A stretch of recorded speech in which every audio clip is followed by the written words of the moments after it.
Alan Souza, thank you so much. Woo! Yeah.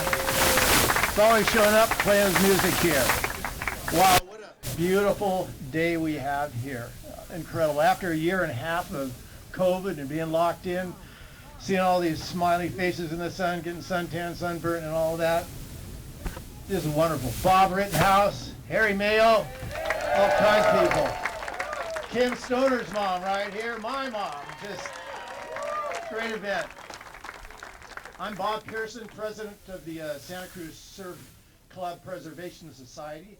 Thank you so much for coming to this ceremony and helping us celebrate the 35th anniversary of the Surfing Museum and the induction of 3 very precious surfboard artifacts that help tell the story of our rich, strong surfing culture, history, and the evolution of surfboards. Kim Stoner.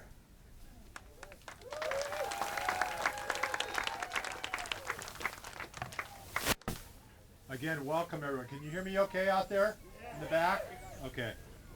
I'm a board member of the Santa Cruz Surfing Club Preservation Society, and I'm also one of the founding members of this surf museum. There's a few other people here that were founding members. Dan Young, raise your hand. Boots McGee. Anybody else here? Oh, Harry Mayo and Bob Rittenhouse. Anybody else founding members? Raise your hand out there. Rosemary Rice. Okay. I want to thank you all for being here. I'd also like to thank, again, Alan Souza for playing us a little acoustic music today. Thank you, Alan, for coming all the way from around the bay. And today, we have this special board from the 1936 Santa Cruz Surfing Club, the Fred Hunt board. Would the folks in the Fred Hunt family please raise your hand? Anybody here from the Fred Hunt family? Thank you.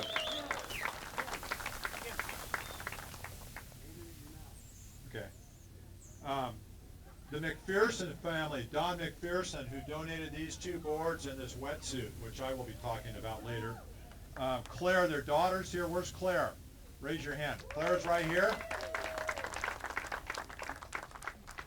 And representing the J. Moriarty Mavericks gun board, Bob Pearson and Frosty will talk because Tim Moriarty couldn't make it today.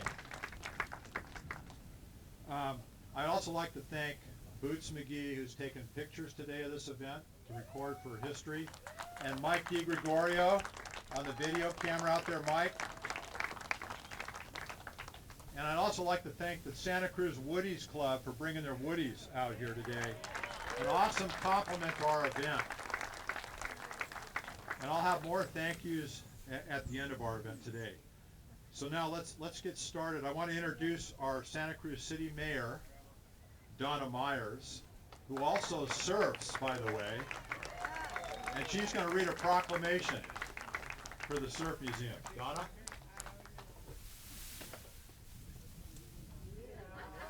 You all have them. Get on the reading glasses. You're really going to put this thing up close. Yeah. Thank you, Tim. Well, I just want to welcome everyone who's come for the event today, to the families of these wonderful individuals that we're celebrating today. Santa Cruz really is the birthplace of surfing on the mainland, as immortalized here in this plaque, and so it's just always a pleasure to talk about this history with our community, but with people visiting as well. So, and I want to really recognize the Preservation Society. They're making sure that the history of surfing is well documented in Santa Cruz, and they are doing an amazing job, and we're known around the world for their work because they know that this is part of the heritage of Santa Cruz. So I really want to thank these guys and congratulate them on 35 years. This little museum made it through COVID. A lot of them didn't. So congratulations. And I'm pleased as punch to read the proclamation today. We are here today to celebrate the 35th anniversary of the Santa Cruz Surfing Museum with appreciation and recognition of the many contributors who have made it possible for future generations. And whereas Hawaiian princesses Jonah Kahui, this is going to be a hard one for me, Lorraine, Kalanaheoli, David Kawanakakoa, and get over here. That was perfect. And Edward K. Introduced surfing to Santa Cruz at the San Lorenzo River mouth in 1885 and established our roots as Surf City. And we're starting with visits in 1913, 1920, and 1936 by Duke Kahanamoku from Hawaii, who was swimming at the boardwalk plunge and surfing in Santa Cruz. Local teenagers were inspired to take up wave riding in our ocean waters, without wetsuits, that should have said. Whereas the early members of the Santa Cruz Surfing Club of 1936 epitomized the soul and spirit of surfing and served as the inspiration for the Santa Cruz Surfing Museum's creation. And whereas in 1985 the Abbott family agreed to allow the Santa Cruz Surfing Museum to be housed in the Mark Abbott Memorial Lighthouse overlooking Steamer Lane, which is now a World Surfing Reserve and part of the Monterey Bay National Marine Sanctuary. And whereas with the support and enthusiasm of the Santa Cruz Longboard Union, the West Side Longboard Coalition, the Surfrider Foundation, the City of Santa Cruz Museum of Natural History, the City of Santa Cruz Parks and Recreation Department, Bay Photo, Jack O'Neill, and many others, the first surfing museum on the West Coast opened on May 24th, 1986. And whereas with the passing of the torch in early 2008, the Santa Cruz Surfing Club transformed into the Santa Cruz Surfing Club Preservation Society, and with determination and support was able to keep the Surf Museum open to the public for 5 years during an economic crisis. And whereas today, with gratitude and thanks to the donor families and friends, we accept these historical boards and a wetsuit to become part of our Surfing Museum artifacts. I, Donna Meyers, Mayor of the City of Santa Cruz, do hereby proclaim Saturday, July 10th, 2021 as Santa Cruz Surfing Museum Day in the City of Santa Cruz, and encourage all citizens to join me in celebrating the Santa Cruz Surfing Museum's 35th anniversary. Woo-hoo!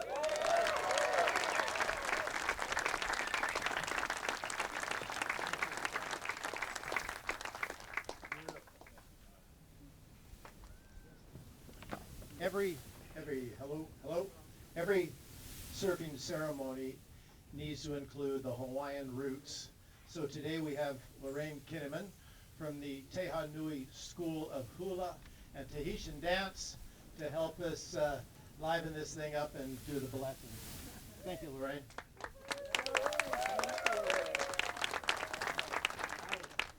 Aloha, everyone. You can hear me okay? Okay. How are you all doing out there? Incredible. So I just want to say, here we are on the precipice of this gorgeous ocean on this absolutely spectacular day.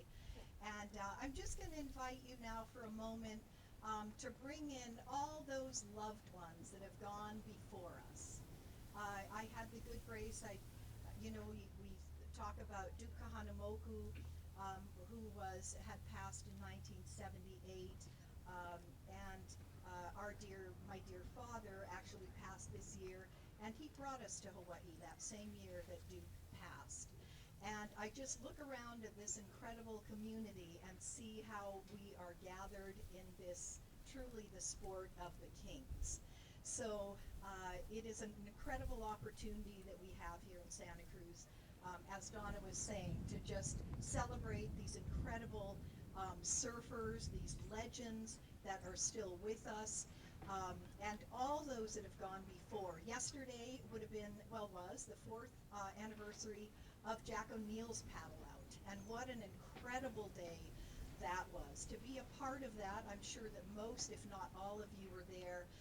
You really saw the core of Santa Cruz, and what brings all of us here and what keeps all of us here is this absolutely vital ocean that we have that blesses our lives every day, from the redwoods and the redwood surfboards to the sea. So I'm going to invite you right now to just take a moment. If you care to, you can close your eyes. Just take in these negative ions, this absolutely gorgeous scent of fragrance of seaweed that's coming off of the ocean right now, traveling all the way. You know, these oceans may have different names, but it's all the same waters that inspire us and inspire all the surfers that have taken place on their, had their time or on their boards. So I'm going to just invite you to let this chant from the beautiful islands of Hawaii bring us here together in communion with the Ekeakua, and take a moment for those of us that are here and have the great blessing of sharing this moment together, as well as all those that have gone before us. Kele mai lau ka ula ike kai. Ke malama lama o ni hau ua mahalie.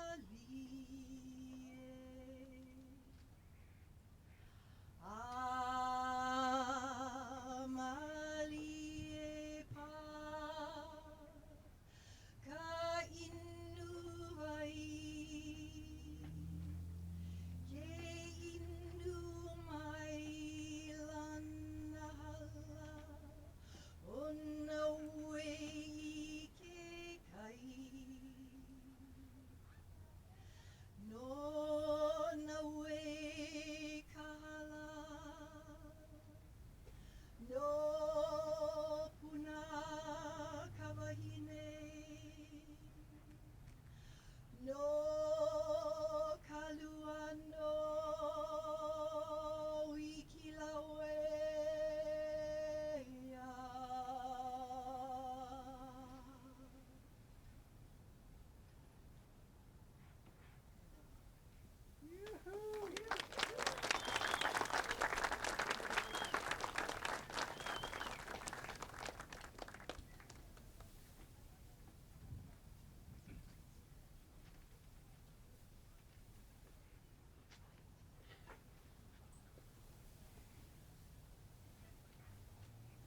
Beautiful, Lorraine.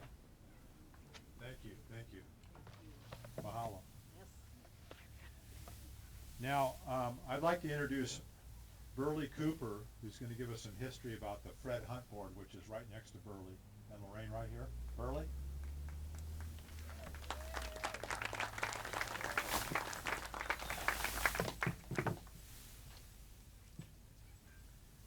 Good afternoon, everybody. Thank you for being here. My name is Burleigh Cooper. I'm one of the younger members of the Santa Cruz Surf Club. Doesn't mean much these days. And some of the older ones here, last surviving members of the original era. Harry Mayo, Bob Rittenhouse Sr.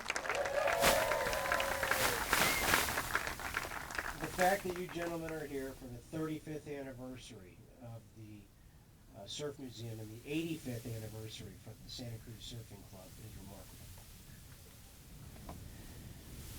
It's my honor to induct what I believe, this is my personal opinion, I haven't checked with anybody else, that's how I get to keep my opinion.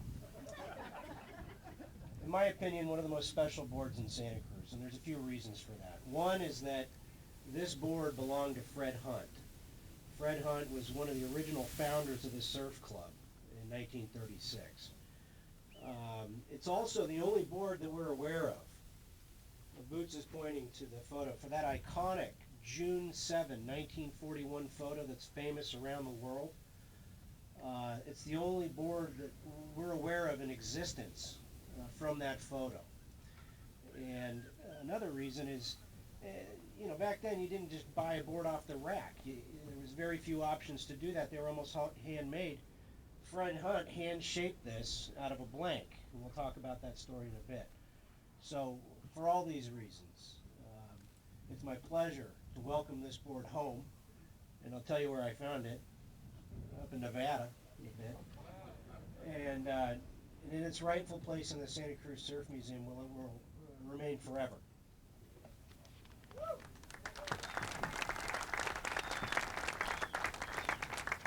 So the reason it's here is by the gracious donation of the Fred Hunt family. Fred's daughter Susan, there's Dawn, Carrie, Hannah, Morgan, Gage, baby Gray, two months old, and this is going to mean a lot to you later in life, I promise you. Ivy, John, Jack, and Elliot. Thank you all for being here, and thank you for your donation. And Fred, I know you're here in spirit.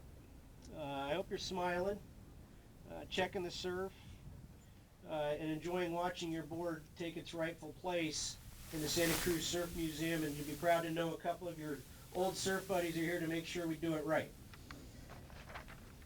I want to talk just briefly about the man behind the board, Fred Hunt. Born October 30, 1913 in San Diego, California. Talked to several folks, including Harry Mayo. He's described as outgoing, a natural leader, and an all-around nice guy. He was an accomplished football player, actually went up to the University of Oregon on scholarship for a couple of years and played at Burlingame High. And he was a dedicated surfer. And how do we know he was a dedicated surfer? Well, back in 1936, you had to be dedicated. You had to make your own board. You had to get here. And we didn't have the convenience of wetsuits. And anybody want to take a stab at the weight of this board at present? I hear a 55. Can I get a 65? 71 pounds. Okay, and that's now, and that's dry. Okay. So, in any event, this wasn't something where you just showed up, rented something on the beach, turned it back into an attendant, and off you go. Okay. So Fred was also the driving force in organizing a bunch of surfers into the club that continues today. And now, organizing a group of surfers is harder than you all might think, especially if the surf is up. He led the first effort to print up the early club t-shirts, one of which we have inside of the museum here. Generally served as an early club leader, but more importantly, and this is when you talk to the original members, one of the things that, and Doug Thorne as well mentioned this, it was the camaraderie of the early club days that made the club so special for these folks. Real, honest, earnest friendship. They cared about each other. They had fun with each other. They helped each other with projects outside of the surf club. And Fred embodied that. And I think that carries through with his family's generous donation of the board and their caring about the story of Fred as well. It shows.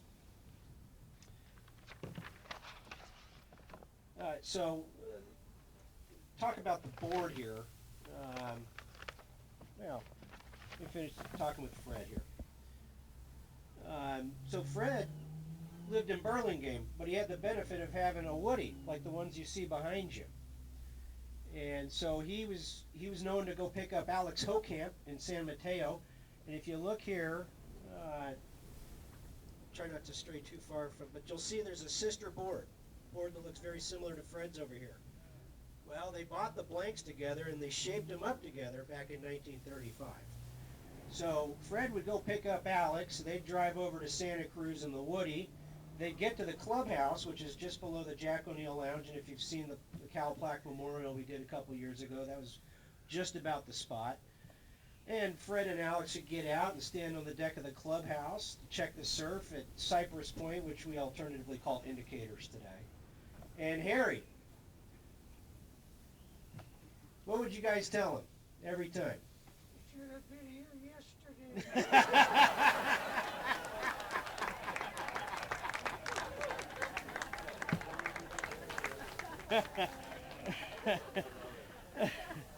So Fred went on to marry his high school, he went on to marry his sweetheart on April 2nd, 1942. And being a surfer, you think the board went on the honeymoon? Well, hell yeah. He stuck it on the railroad down to San Luis Obispo, was it? San Onofre. While he drove down the coast on his honeymoon in his Woody, he'd pick up the board, surfed it from San Onofre, Laguna Beach, anyplace else? Yeah. And then he shipped it back up, and you know, that kind of sets the stage for your marriage, right?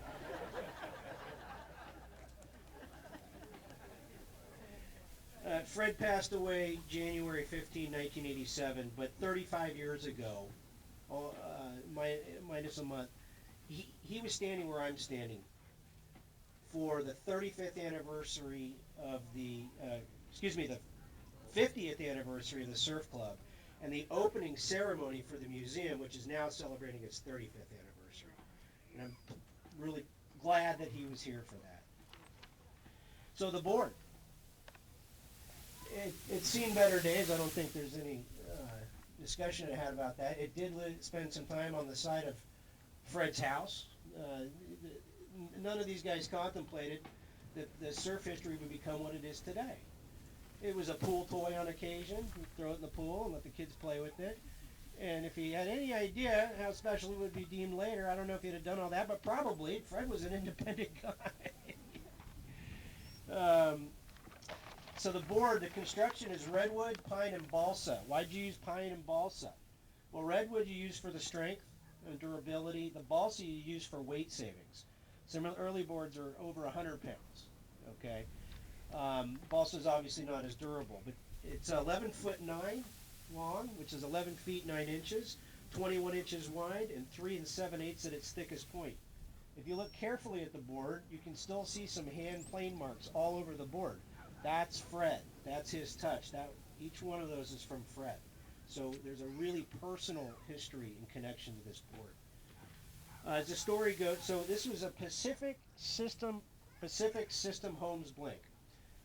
As the story goes, 1929, college-age son of one of the founders of Pacific System Homes, which was a large home builder in Southern California, went to Hawaii, saw the surf, saw surfboards, and came back and said, "Hey, Dad, not for nothing, but can we start making a few boards off in the corner of the lot over here? I promise I won't be a bother to you at all."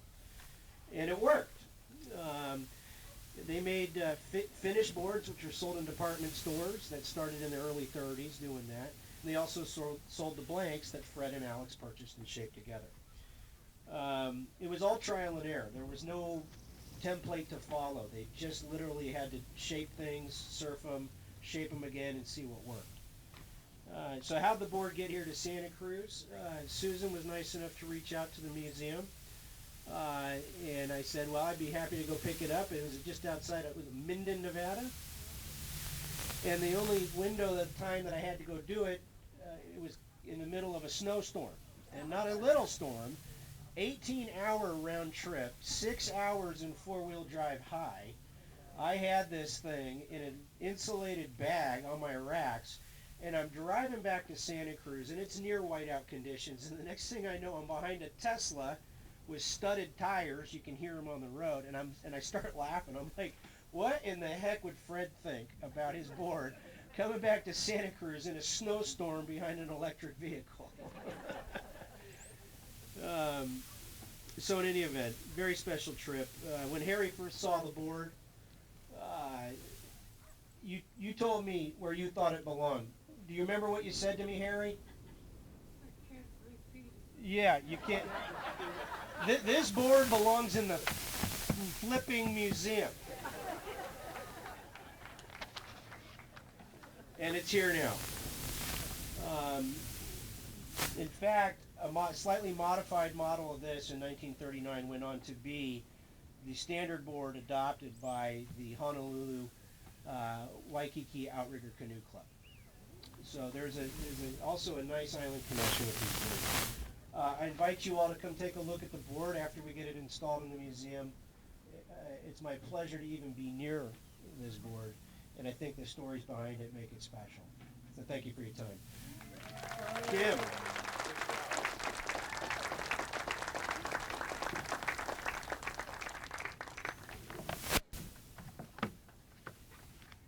I'm going to talk about these two balsa boards here on the side and this wetsuit. We got them from the Don Pearson family. Can you hear me okay out there? Don was born in Santa Cruz on August 31st, 1931. He attended local schools here and graduated from Santa Cruz High School in 1949. He started surfing while in high school and became a city lifeguard on the main beach. He showed Boots and I a photo from the summer of 1952 with Blake Turner, Don McPherson, Lou Pardini, Lauren James, Dave Devine, and the captain, Bill Litterdale, with a dog sitting in a Jeep next to the old Rivermouth Lifeguard Tower. That's when beach lifeguards were deputized by the Santa Cruz Police Department. I asked Don about these two boards that he donated to us. He said that he borrowed the wood, more like pilfered, from a San Francisco Bay Area boat storage yard after World War II with the help of a few friends to load it. The balsa came from former World War II oval life rafts, which were approximately 12 by 6 feet.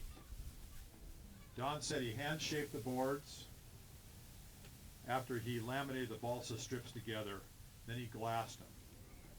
Since Don was an artist, he painted a donkey face on one board here on the tail and a gremlin on the other. Don also donated an early Farmer John wetsuit, which he bought from Jack O'Neill, which Dan's holding right here, with a surf shop logo on it. And what's the history of the surf shop logo, you may ask? Jack O'Neill had trademarked that logo, the surf shop, when he opened his shop on the Great Highway in San Francisco around 1955. And this was Jack's first wetsuit logo, which is inside. You have to look here, you'll see it. Oh, there it is. Right there, it's on the inside of the wetsuit. And this was before he developed the round O'Neill logo, which is popular today.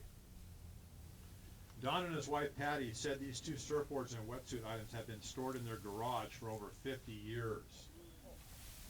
So how did we discover these particular items here? Well, Don and Patty decided they were going to sell their home and move to Florida to be close to their son Duncan. So Margie Kiedrowski, the real estate agent, called Boots about the boards, and Boots called me to meet him the following day at their home in Aptos back in November of 2020.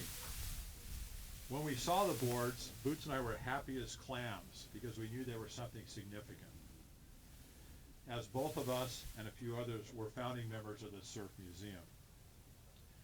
So I'd like to thank the Don McPherson family for their donations, and also their daughter Claire. Claire, would you raise your hand, who's sitting up here in the front, who's here today, and the family. Thank you, appreciate it. Now I'd like to introduce Bob, who's going to talk about the J. Moriarty gun. Mary Veruti. She works in here, she knows everything that's going on in here. She's been asking for this J board for too many years. Sorry, Mary, it's finally here. She, as other people who work in here, know that the number one exhibit in here, that which sparks the most interest, is the shark exhibit. The number two is questions about J. Moriarty and chasing mavericks. And so it's very appropriate that we get this board in here. People ask me, what was Jay really like? And the bottom line is, he was a great guy. Great. He was always smiling, always happy, always keeping life positive.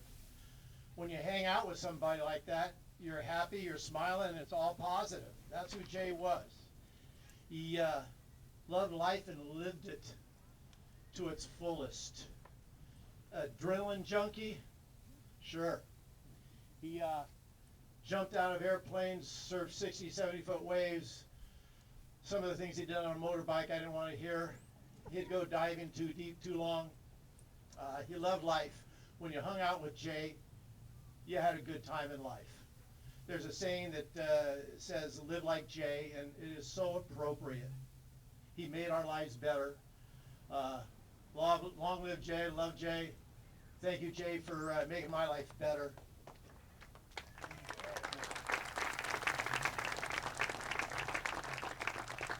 One of the very important guys in Jay's life was Frosty. They made a movie, Chasing Mavericks, and the two, Gerard Butler played Frosty and Johnny Weston played Jay, and I can't believe I remember that. Anyway, it was a very special movie here at Santa Cruz and Mavericks, and I'd like to get Frosty up here to say a few words, please.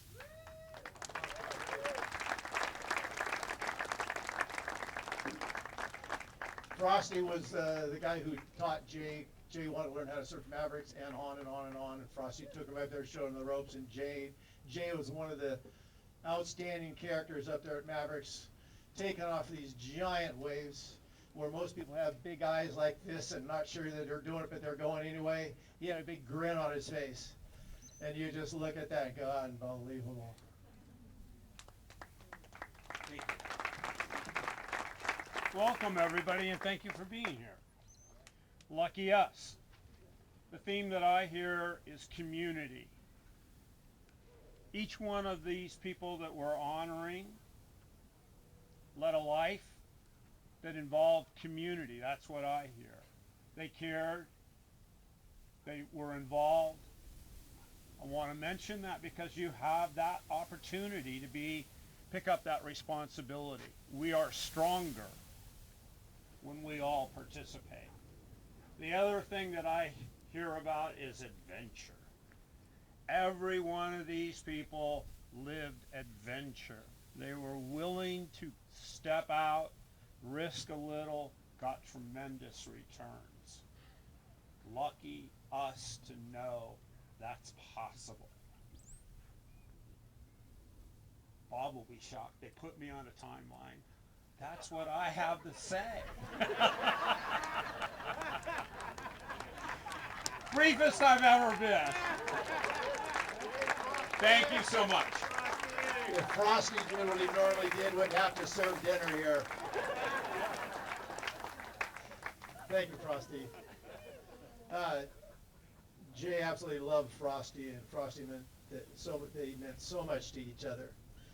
What I'd like to do now is I'm going to talk about the J board, but the first thing is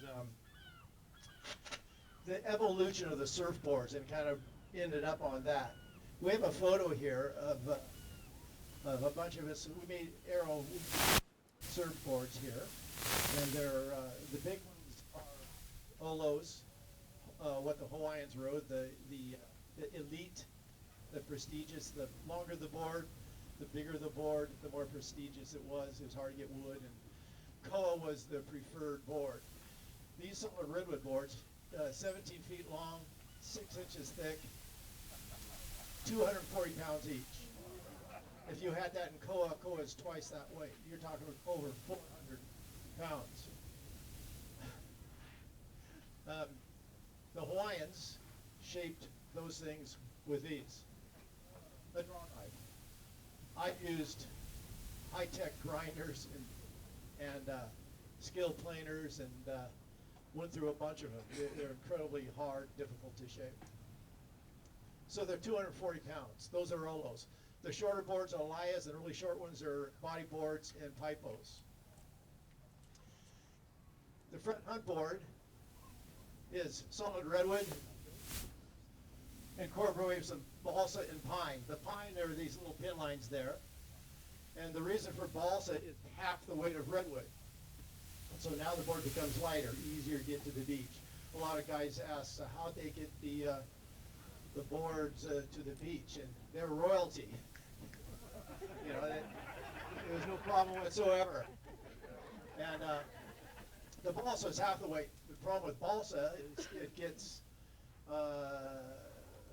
dinged pretty easy, and so you can see the problems with the balsa there, getting eaten up by the water, the worms, and just time eating that up. This board is 23 wide, so it's stable.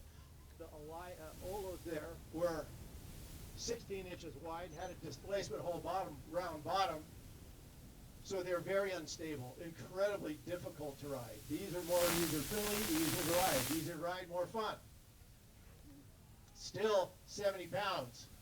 The McPherson boards here, pin 1, out of balsa, all balsa. So they're half the weight of the redwood. And they incorporated fins. So now you can turn these things with ease. The fin yields control. So now you got a fin on it.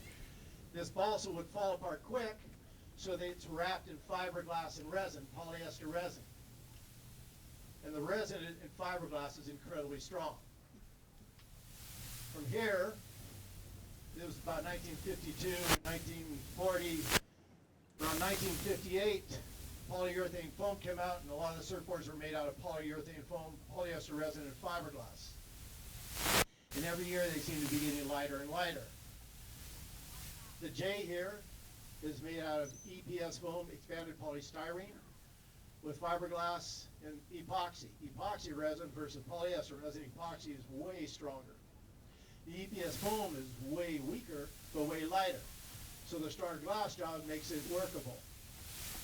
This, 40 pounds, 70 pounds, 240 pounds, 14 pounds.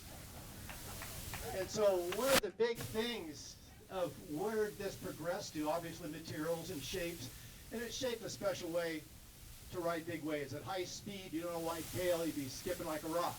So you put a narrow tail on it so it sits in the water. If you're in the water, you have control. If you're in the air, you don't have much control. And on those big waves, you need control. That keeps a smile on your face. So this is Frosty's J's logo, not Frosty's. And we made the J model surfboards.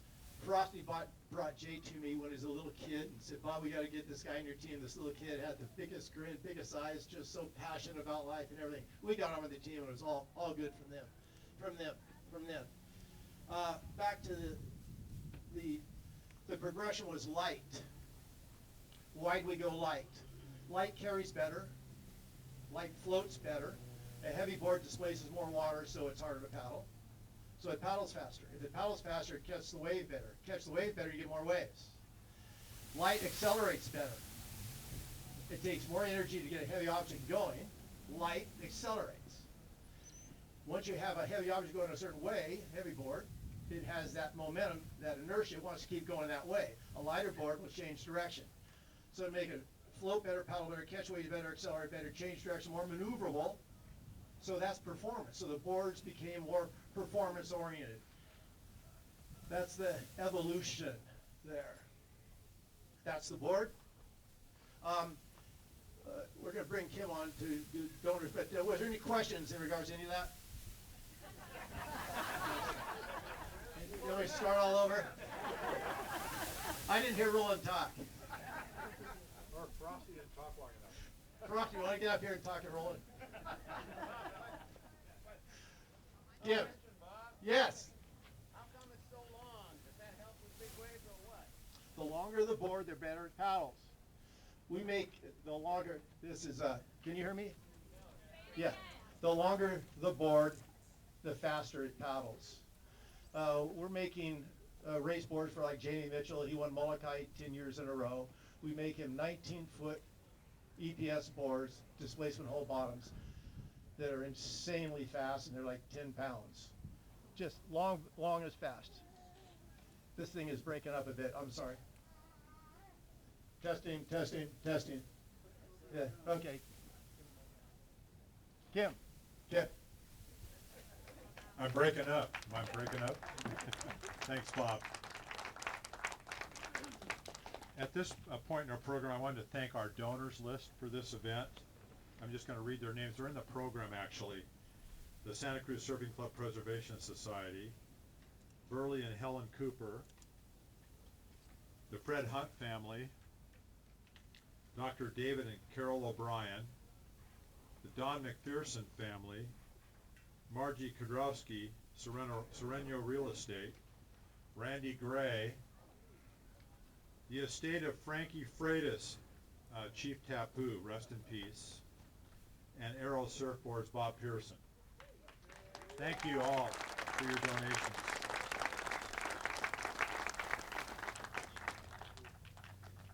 And finally, I'd like to thank the City Parks and Recreation Department of Santa Cruz, Tony, Rachel, Robert Acosta, our liaison to the Surf Museum, Ashley for helping with the program design, Mary Veruti, who works in the Surf Museum, and all the volunteers that showed up here today to help us out. Thank you all, really appreciate it. And I also want to thank Wallace Bain for the PR and letting us do his radio show on K-Squid. Finally, if anyone would like to help us fold chairs as we conclude this, you're more than welcome to do that. And as the three Hawaiian princes would say, aloha and mahalo. And here's Bob. Thank you, Kim. Again, we're going to bring up Lorraine to do a closing ceremony, Mahalo Nui. Thank you, Lorraine. Thank you, Bob. Okay, so, yeah, you can still hear me out there? Okay, wonderful. So everyone knows that when you're in Hawaii, you certainly can't depart until you have some kanikapila, doing some music together, right? And we had Alan Souza here earlier doing the music. How many of you know Kate Wolf, the beautiful musician Kate Wolf, who passed away in 1986? And her opening lines of her famous song, her signature song, Give Yourself to Love. Kind friends all gather round, that what brings us together here has blessed us all today.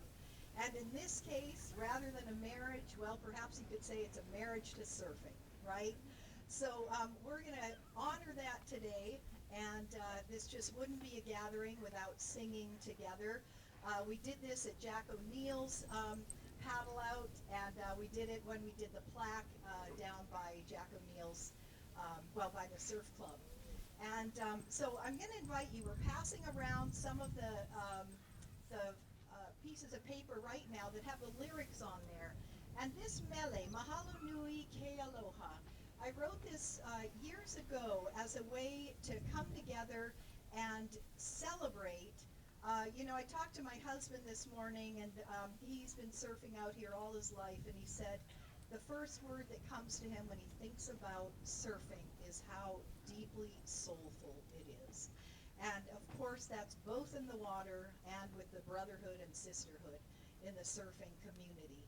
So this song will tie that together. Mahalo nui ke aloha, me ke aloha pumehana, malama ke aloha, me ke aloha hui ho.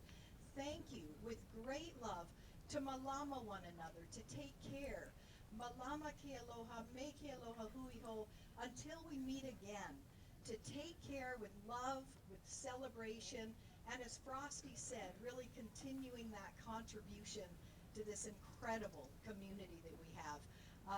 Every time we do these celebrations, I'm so deeply honored and a little speechless at all these incredible legends that sit before us, and every one of us in this community that continues to celebrate and malama this beautiful town of Santa Cruz.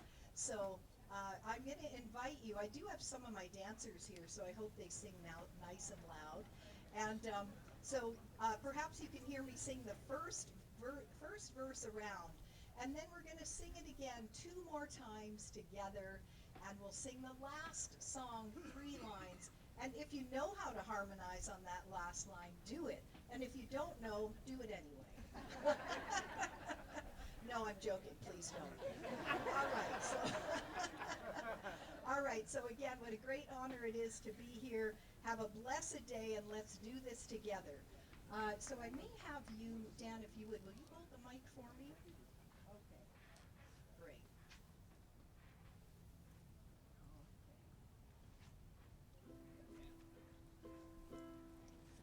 Mahalo nui ke aloha, me ke aloha pumehana, malama ke aloha, me ke aloha hui ho. Until we meet again, take good care. Mahalo nui ke aloha. Me ke aloha pumehana, malama ke aloha, malama ke aloha, me ke aloha hui ho. Everyone, nice and loud, here we go. Mahalo nui ke aloha, me ke